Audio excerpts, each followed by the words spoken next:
Halo teman-teman, ketemu lagi di channel Piraldino Studio.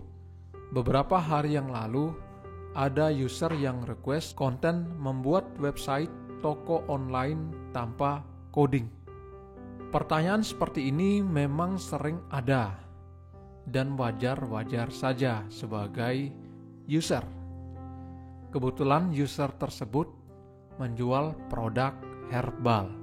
Tapi menurut saya pribadi, dari produk yang bisa dijual di marketplace, jika tujuan untuk jual beli online, sebaiknya buka saja toko di marketplace seperti Tokopedia, Blibli, Bukalapak, Shopee, dan lainnya. Dan yang kita tahu tidak diragukan lagi dari sisi legalitas, publikasi, dan kepercayaan pengguna. Kemudian dari sisi keamanan dan stabilitas aplikasi dan server juga tidak diragukan lagi.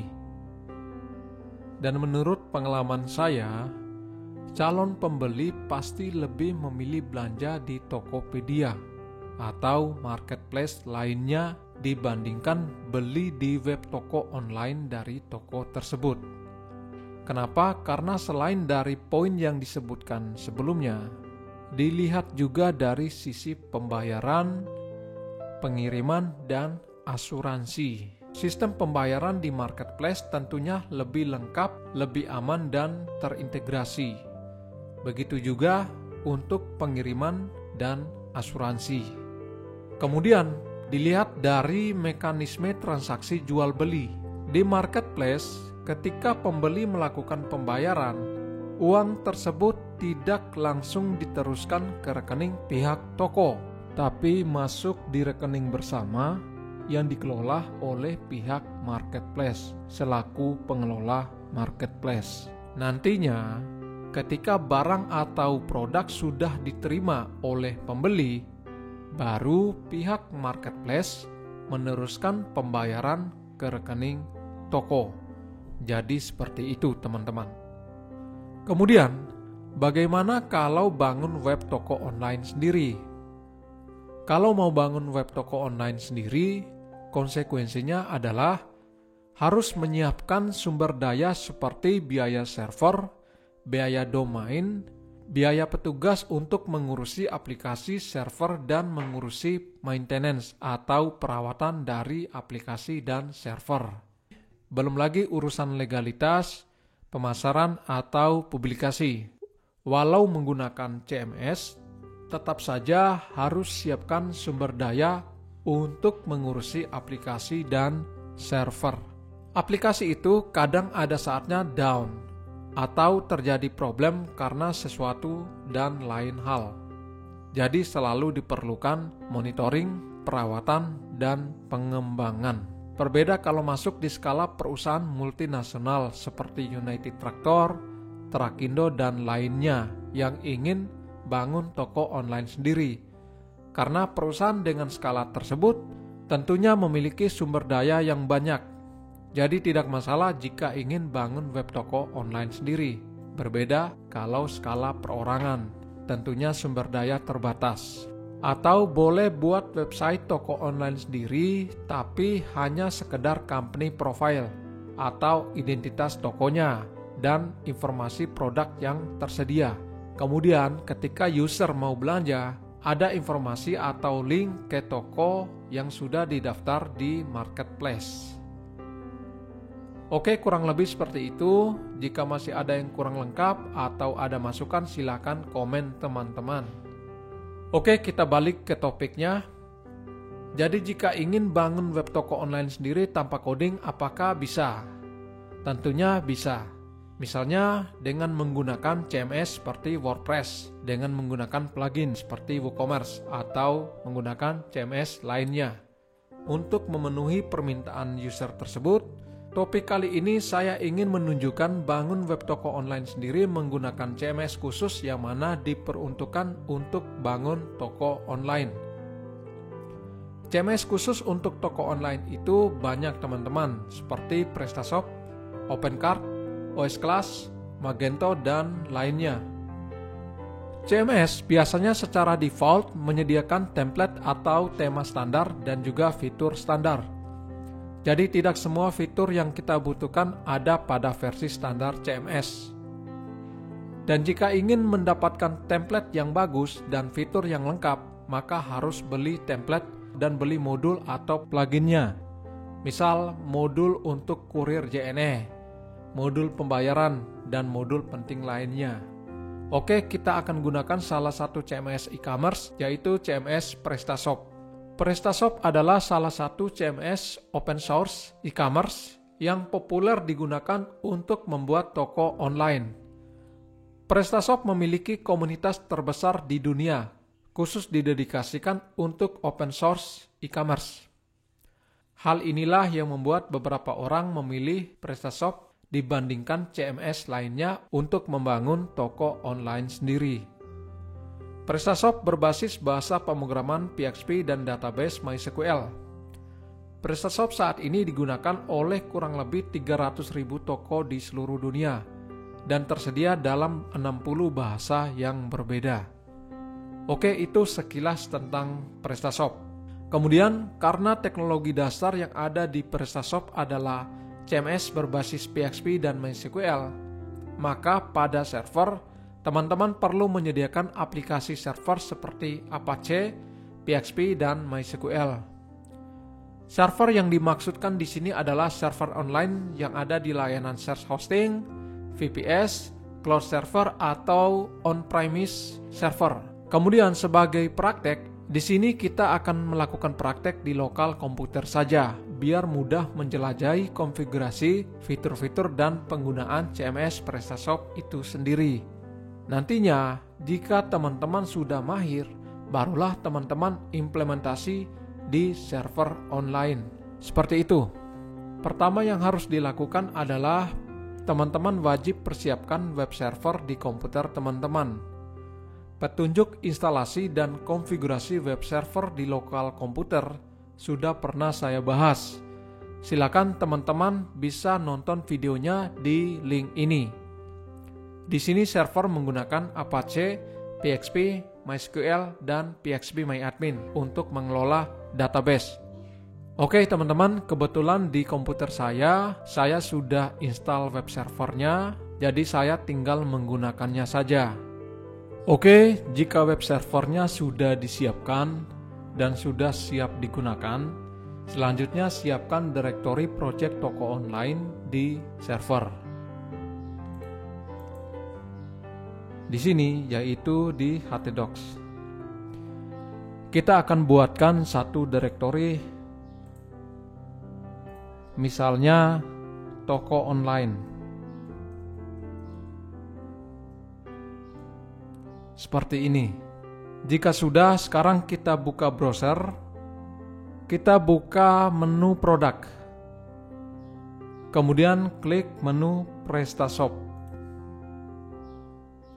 Oke. Nah, di sini kita diminta untuk memasukkan profile. Kita pilih salah satu saja, misalnya freelance. Kemudian alamat email.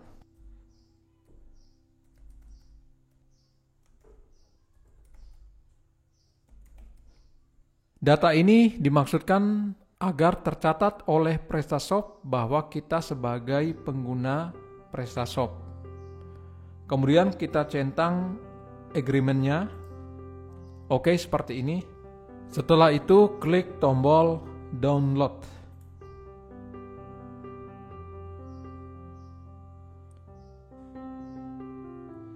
Oke, kita menunggu sampai proses download selesai.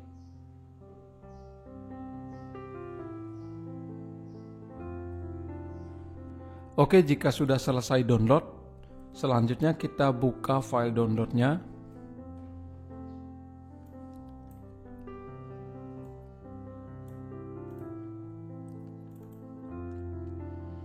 Kita copy file download, kemudian kita paste ke dalam direktori toko online.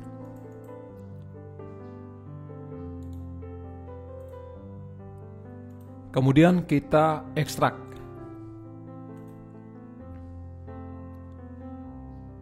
Kemudian buka lagi browsernya.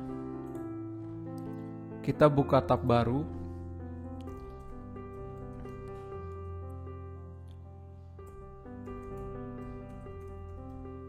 Kita buka phpMyAdmin.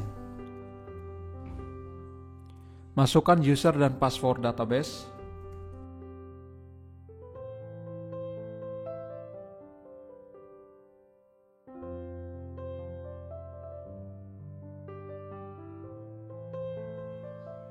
Sekarang kita buka menu database. Nah, di sini kita akan buatkan database baru. Misalnya kita beri nama DB Toko Online.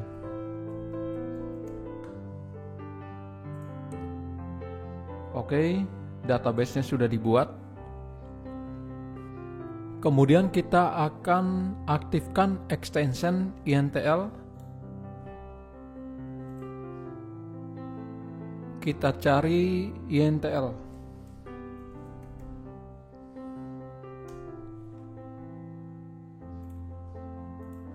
Kita aktifkan dengan menghilangkan tanda titik koma.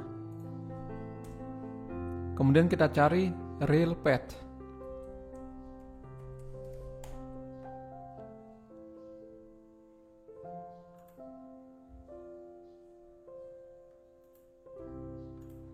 Oke, yang ini kita aktifkan. Kemudian jangan lupa di save.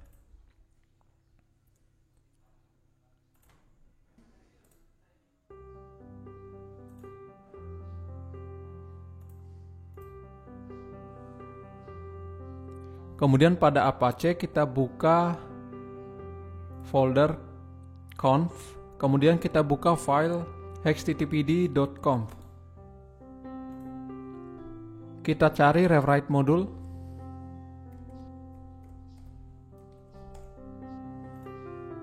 Yang ini kita aktifkan dengan menghilangkan tanda pagar, kemudian di save. Oke, tutup filenya. Oke, sekarang kita buka service Windows.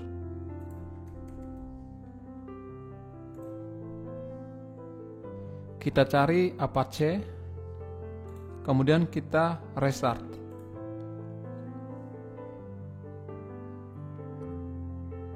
Oke, kita tutup.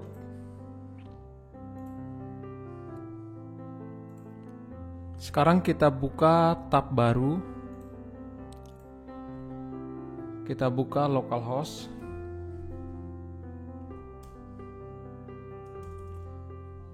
Kemudian sesuai dengan nama project kita.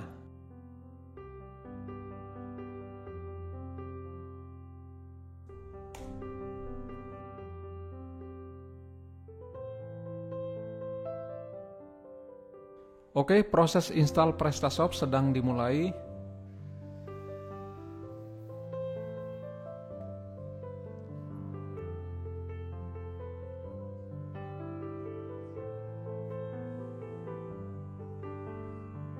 Nah, di tahap ini kita akan memilih bahasa. Jadi, kita tinggal pilih menggunakan bahasa apa. Sebagai contoh, kita gunakan bahasa Indonesia. Oke, lanjut. Klik tombol Next. Pada tahap ini, kita perlu mengetahui dan pelajari perjanjian lisensi. Teman-teman bisa baca di sini. Kemudian kita centang saya setuju dengan syarat dan ketentuan di atas. Kemudian klik tombol berikutnya atau tombol Next.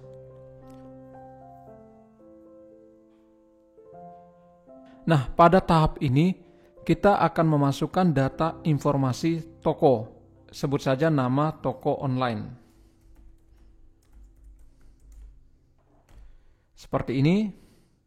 Kemudian pilih kegiatan. Nah, toko yang dibangun ini untuk menjual produk apa? Kita bisa pilih. Misalnya di sini kita ambil contoh produk pakaian dan aksesoris. Kemudian di sini ada pilihan apakah ingin menyertakan produk untuk demo? Maksudnya saat kita memilih ya, maka secara default PrestaShop akan menginstal produk demo, sehingga waktu selesai install sudah ada produk demonya. Nah, di situ selain itu agar kita bisa mengetahui cara posting produk yang ada pada produk demo. Kemudian di sini ada pilihan negara. Tentunya kita pilih Indonesia. Kemudian ada pilihan zona waktu. Gunakan saja zona waktu Jakarta. Nah, bagian sini isi data kita sebagai data admin atau data pemilik toko atau data petugas toko untuk mengelola halaman back office toko ini. Kita ambil contoh nama Biraldino. Kemudian di sini kita kasih nama studio. Kemudian alamat di sini seperti ini. Kemudian passwordnya minimal 8 karakter. Ulangin passwordnya. Nah, sebelum dilanjut, alamat email ini dan password ini nantinya sebagai hak akses untuk masuk ke halaman back office toko online ini. Jadi jangan sampai teman-teman tidak tepat dalam penulisannya, coba cek baik-baik. Kemudian jika sudah, klik tombol berikutnya atau tombol next. Nah, di sini masuk ke bagian halaman informasi database. Untuk alamat server, secara default IP-nya menggunakan ini. Bisa juga teman-teman menulis localhost. Oke, untuk nama database-nya kita sesuaikan dengan nama database yang sudah kita atur, yaitu ini. Oke, kemudian user dan password database. Kemudian password database. Nah, di bagian sini adalah prefix name, nama tabel yang ada di database. Nanti akan muncul di bagian sini. Kemudian yang ini nggak perlu, default saja. Sama seperti ini, kita defaultkan saja. Kemudian sebelum kita lanjut ke proses selanjutnya, kita pastikan dulu koneksi database-nya dengan mengklik tombol tes koneksi ke database sekarang. Kita klik. Oke, jika tampilan seperti ini berarti apa yang kita isi di sini untuk konfigurasi database atau koneksi ke database itu sudah benar dan sudah berhasil connect dengan database. Oke, jika sudah seperti ini tampilannya, maka selanjutnya kita klik tombol berikutnya.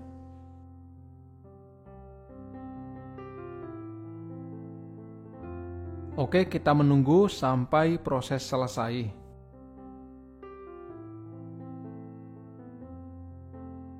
Oke, baru 56%. Kita tunggu sampai proses selesai. Jangan lupa teman-teman, proses yang kita lakukan sekarang ini adalah proses di lokal komputer, bukan online. Karena kita menggunakan server lokal dan project yang kita implementasikan yaitu di lokal.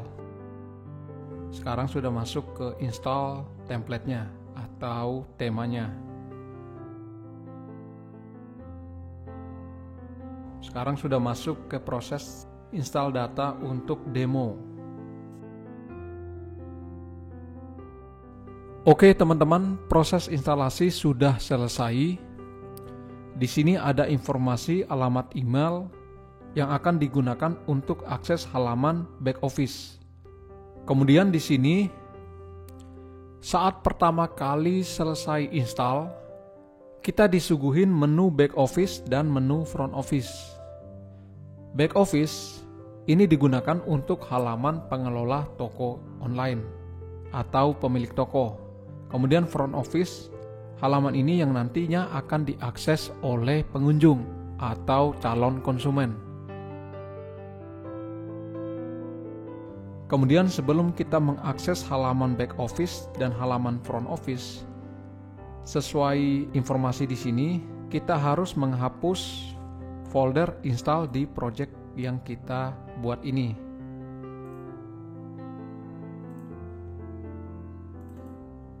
kita cari folder install, yaitu yang ini. Kita hapus.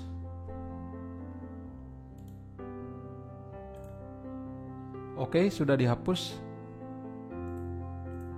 Sekarang kita kembali ke browser. Kita coba buka halaman back office. Oke, di sini adalah form untuk memasukkan alamat email dan password.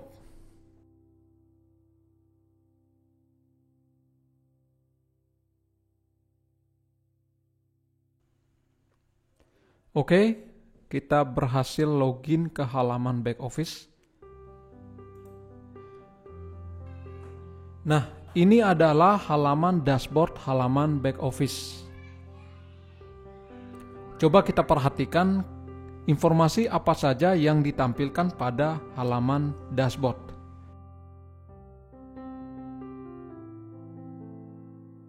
Yang pertama adalah informasi pengunjung online. Kemudian di sini informasi keranjang belanja. Sekali lagi, data di sini adalah data demo sesuai yang kita aktifkan pada saat kita install. Kemudian ada informasi pending transaksi. Di sini ada informasi penjualan, informasi retur atau pengembalian, ada informasi keranjang belanja yang tidak dilanjutkan ke proses pembayaran. Kemudian ada informasi produk yang telah habis. Kemudian ada informasi pemberitahuan seperti pesan baru dan review produk. Kemudian ada informasi pelanggan dan newsletter. Di sini ada informasi pelanggan baru, langganan baru, dan total pelanggan. Kemudian di sini ada informasi traffic. Di sini ada traffic kunjungan, traffic pengunjung unik.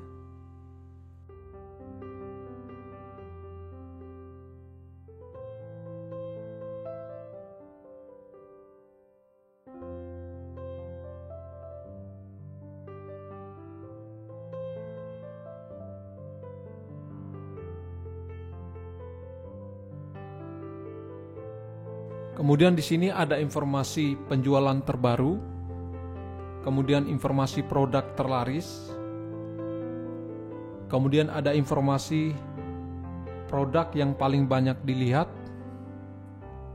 dan informasi produk yang paling banyak dicari. Kemudian di sini ada grafik dashboardnya, kurang lebih ada informasi grafik penjualan, kemudian grafik nilai keranjang belanja, kemudian grafik pengunjung atau kunjungan, kemudian grafik rate konversi, kemudian grafik pendapatan bersih.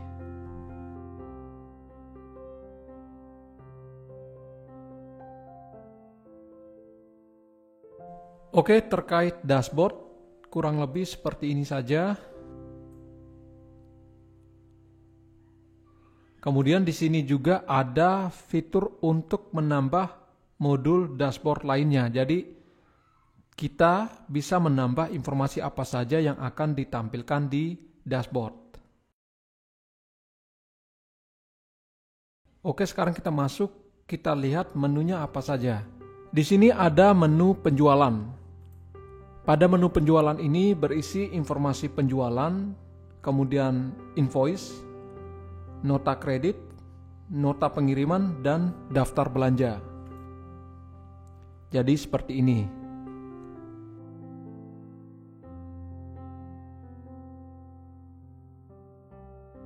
Ini halaman untuk invoice. Jadi bisa membuat invoice menggunakan format PDF. Kemudian di sini menu nota kredit. Kemudian di sini nota pengiriman, dan di sini adalah daftar belanja. Oke. Selanjutnya kita masuk, kita melihat di menu katalog. Nah, pada menu katalog di sini berisi menu produk, menu kategori, monitoring, kemudian menu atribut dan fitur, kemudian menu brand dan supplier. Kemudian di sini ada file, ada diskon, dan ada stok. Coba kita lihat halaman produk. Nah, di sini jika teman-teman ingin menambahkan atau mengelola produk, masuk ke halaman produk di bagian menu katalog di sini. Misalnya dengan menambah produk baru, klik tombol ini. Kemudian jika ada yang perlu diperbaiki, tinggal klik tombol edit di sini. Seperti ini. Oke, kita back. Jadi ini adalah halaman produk. Kemudian di sini masuk ke halaman kategori. Nah, halaman kategori adalah ini. Jadi jika ingin mengelola kategori, silakan masuk ke halaman ini melalui menu kategori. Ini tombol untuk menambah kategori baru. Misalnya kita klik coba. Nah, di sini. Ini halaman untuk menambah kategori.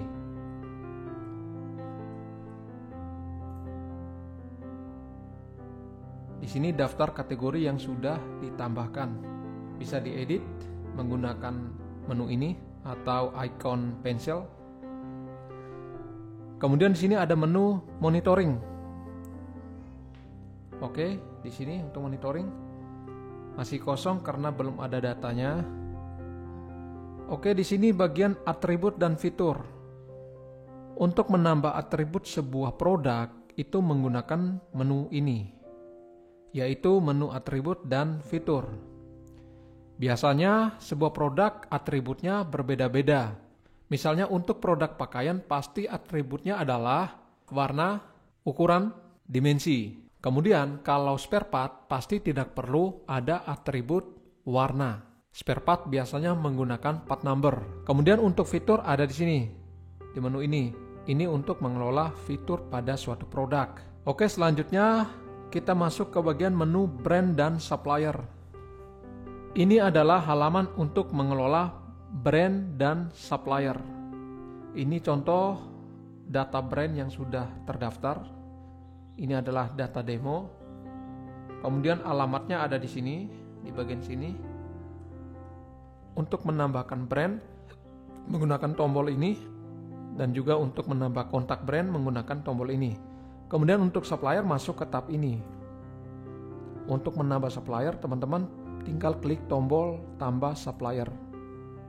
Nah, ini untuk mengisi data supplier. Oke, kurang lebih seperti itu. Sekarang di sini ada menu file. Kemudian di sini ada menu diskon. Nah, di sini adalah halaman untuk mengatur diskon. Kemudian di sini ada menu stok untuk mengatur stok produk yang akan dijual. Oke, kurang lebih seperti itu untuk informasi menu katalog. Nah, di sini ada menu pelanggan, ada data pelanggan, ada data alamat pelanggan.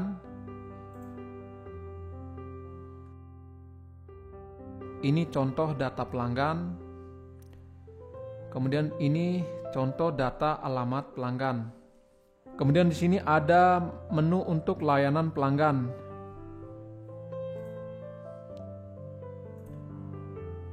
Ini untuk informasi pesan. Kemudian di sini ada retur barang. Oke, seperti ini karena datanya belum ada. Nah, selanjutnya di sini ada menu statistik.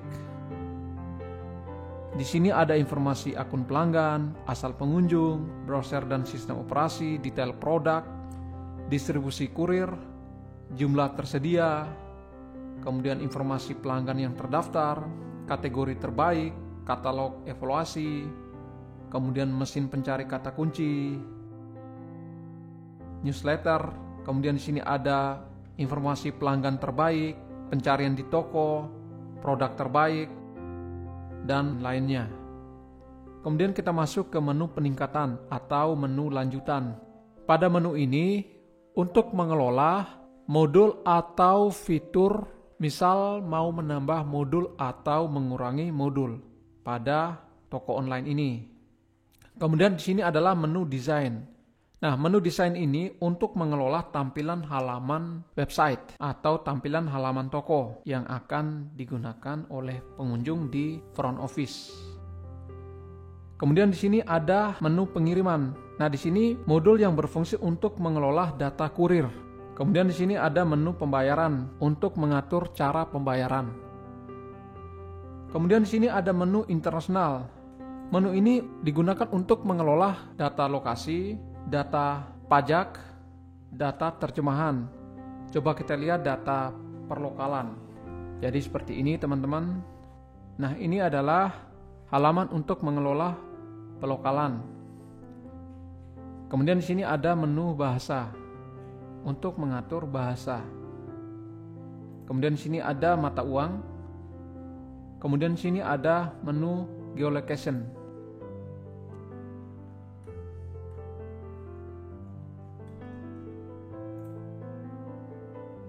Untuk menambah mata uang, di sini tombolnya. Sama juga untuk menambah bahasa, ada tombol tambah bahasa baru. Oke, sekarang kita masuk ke menu lokasi. Nah, menu lokasi ini berfungsi untuk mengelola data zona, di mana berisi informasi negara dan provinsi. Misalnya Asia.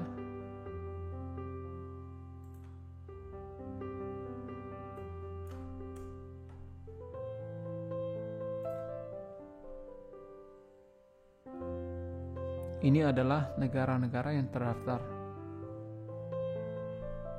Kemudian provinsi, di sini kita bisa filter misalnya Asia. Kemudian negara Indonesia. Nah, di sini terlihat provinsi yang ada di negara Indonesia. Di sini ada menu pajak. Kemudian di sini ada terjemahan. Nah, ini untuk mengelola bahasa yang akan digunakan di website toko online ini. Jadi jika teman-teman misalnya ingin membangun toko online ini menggunakan bahasa Inggris dan bahasa Indonesia, nah teman-teman bisa gunakan menu di halaman ini. Kemudian di sini ada menu advertising, pemasaran.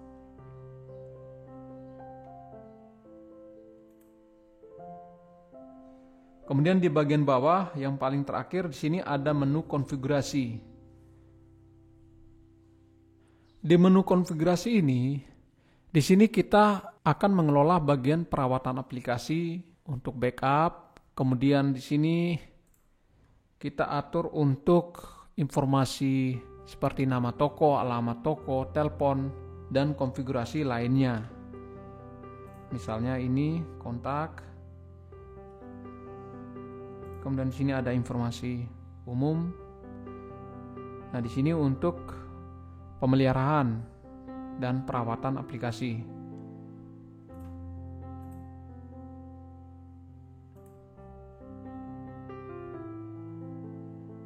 Kemudian di sini juga kita bisa atur pengaturan order.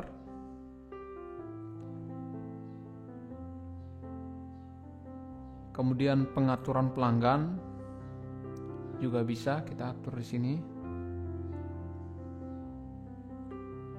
Kemudian kontak, traffic. Kemudian ada merchant expertise. Kemudian ada pencarian. Oke teman-teman, kita kembali ke menu modul. Nah, di sini adalah halaman untuk mengelola modul-modul apa saja yang akan digunakan di toko online ini. Modul-modul itu misalnya modul JNE agar integrasi dengan harga pengiriman JNE, atau modul chatting, PayPal untuk sistem pembayaran, dan modul lainnya. Jadi teman-teman menggunakan halaman ini. Atau teman-teman untuk mengetahui modul apa saja, dan jika teman-teman ingin mengetahui modul apa saja yang ada di PrestaShop, teman-teman bisa buka saja websitenya.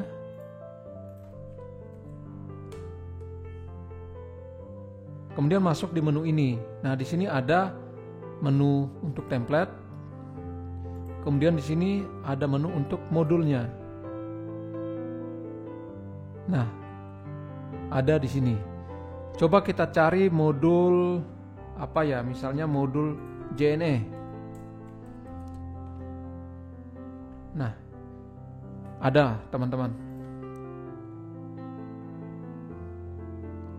Ini adalah modul untuk JNE. yang didevelop oleh community developer. Harganya adalah ini. Ini harga untuk modul JNE. Contoh seperti ini.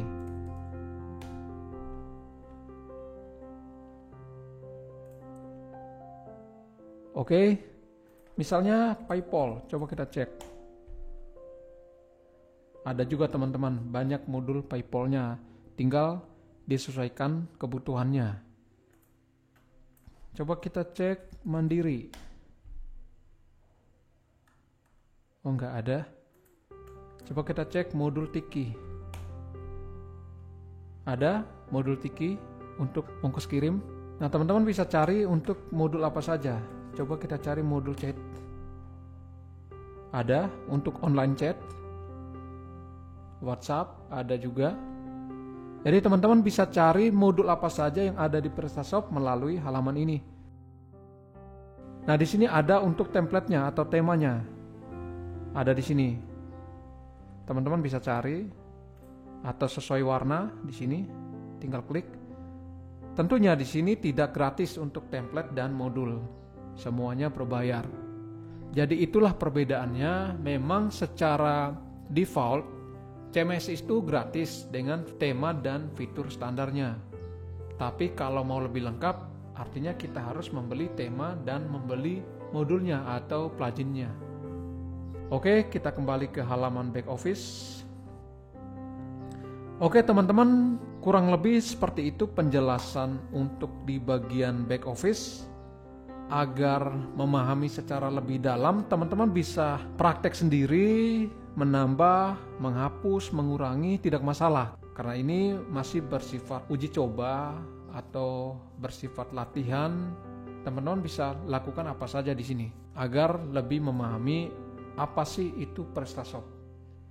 Oke, sekarang coba kita lihat halaman front office-nya.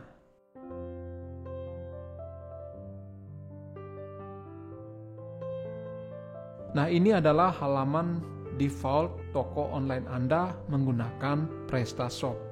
Dan pasti berbeda dengan WordPress. Karena WordPress itu CMS umum, bisa digunakan untuk blog, untuk toko online, apa saja. Tetapi untuk PrestaShop ini lebih diperuntukkan untuk membuat toko online. Oke, template-nya seperti ini. Nah, di sini kita lihat secara fitur standarnya. Di sini adalah halaman untuk menghubungi pihak toko. Kemudian di sini ada menu login dan pendaftaran di sini.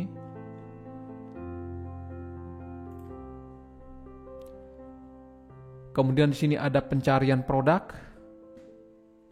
Kemudian di sini ada keranjang atau troli. Keranjang belanja maksudnya.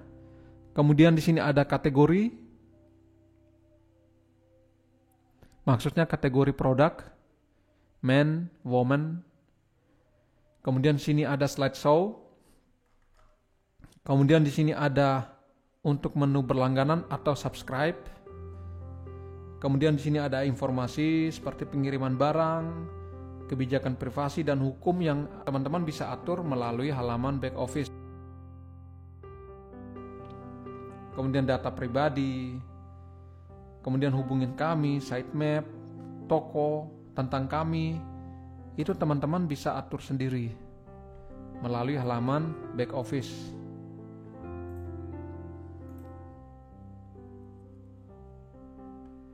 Coba kita klik salah satu produk. Nah, seperti ini teman-teman. Nah, di sini kita bisa pilih ukuran, kemudian warna. Kebetulan ini adalah produk pakaian, tentunya ada ukuran, kemudian warna. Nah, seperti ini kita klik, ada secara default seperti ini teman-teman. Dan template ini pun default, standar. Kemudian misalnya jika klik salah satu kategori, maka muncul hanya kategori men saja.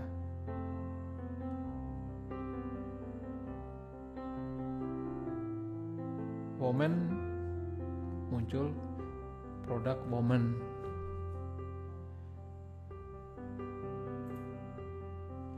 Pencarian di sini bisa dicari Coba kita belanja, misalnya kita beli satu barang, misalnya warna hitam. Kemudian di sini ada informasi keterangan produk. Kemudian di sini ada detail produk. Dan untuk atribut dan fitur dari produk itu sendiri, itu bisa lebih lengkap dari standar ini. Teman-teman bisa atur di bagian atribut dan fitur. Nah, di sini teman-teman. Jadi teman-teman bisa atur sesuai kebutuhan teman-teman. Misalnya saya beli. Oke.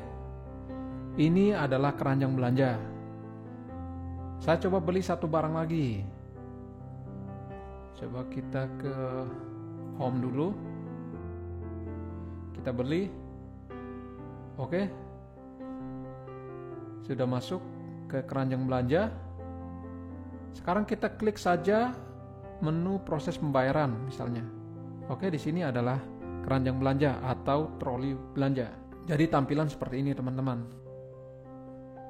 Kemudian ketika pembeli ingin melanjutkan ke proses pembayaran, maka harus mengisi data pembeli terlebih dahulu seperti nama depan, nama belakang, email, password, tanggal lahir, dan lain-lain.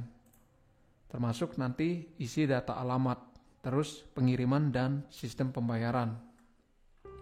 Nah, data ini diisi karena pembeli tersebut belum mempunyai akun di toko online ini. Tapi ketika pembeli sudah mempunyai akun di toko ini, maka tidak perlu lagi untuk mengisi data pembeli. Tapi biasanya hanya mengisi alamat pengiriman dan sistem pembayaran. Oke teman-teman, coba kita isi data. Misal Biraldino, pembeli, kemudian email, misalnya pakai ini saja, kemudian password, kemudian tanggal lahir misalnya, kemudian bisa centang ini untuk menerima penawaran khusus, kemudian privasi data pelanggan, kemudian jika ingin berlangganan buletin, kemudian menyetujui syarat dan ketentuan. Oke, kita klik lanjutkan. Nah, di sini akan masuk ke tahap data alamat. Misalnya Biral. Kemudian dikosongkan saja alamat, misalnya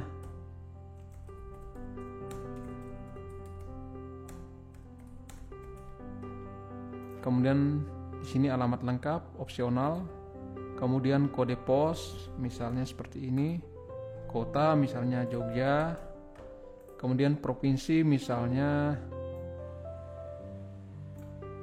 Yogyakarta, negara pastinya Indonesia, kemudian nomor telepon, ini opsional. Jadi seperti ini teman-teman. Kemudian kita klik tombol lanjutkan. Salah, dia protect. Oke, seperti ini. Kita klik lanjutkan. Pada masuk ke bagian pengiriman, di sini muncul warning bahwa tidak ada kurir yang tersedia untuk alamat pengiriman Anda. Benar sekali, karena pada back office itu kita belum setting pengiriman. Jadi itu terkait dengan halaman bagian pengiriman. Misalnya kalau ada modul JNE, pasti di bagian sini tinggal pilih pengiriman mau menggunakan JNE atau apa. Kemudian di pembayaran sini itu ada metode pembayaran. Jadi teman-teman bisa atur di back office. Oke, yaitu di sini untuk cara pembayaran transaksi.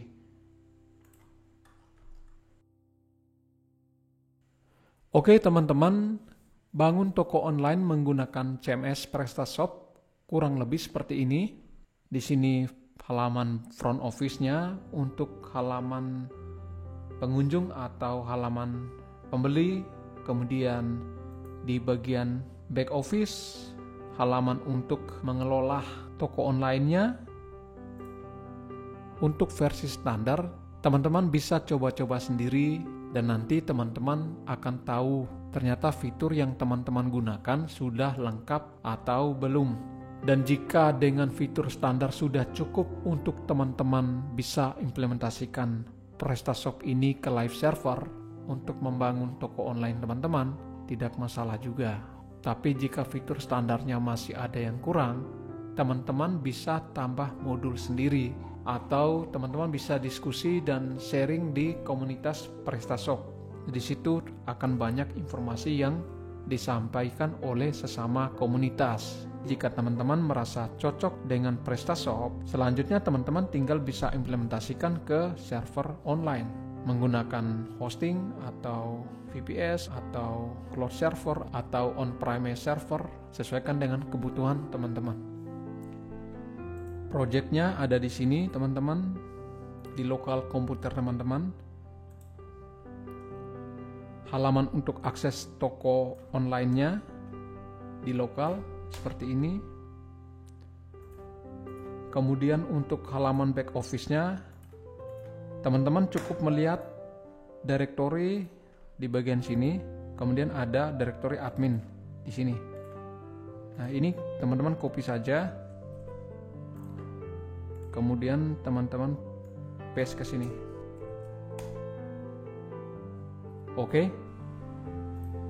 Oke teman-teman, kurang lebih seperti itu membuat sendiri web toko online tanpa coding menggunakan CMS PrestaShop. Semoga konten ini bermanfaat untuk teman-teman. Sekali lagi, jangan lupa untuk mencoba sendiri di komputer teman-teman agar mengetahui lebih dalam tentang CMS PrestaShop, sehingga apa yang teman-teman butuhkan, teman-teman bisa tahu secara detail.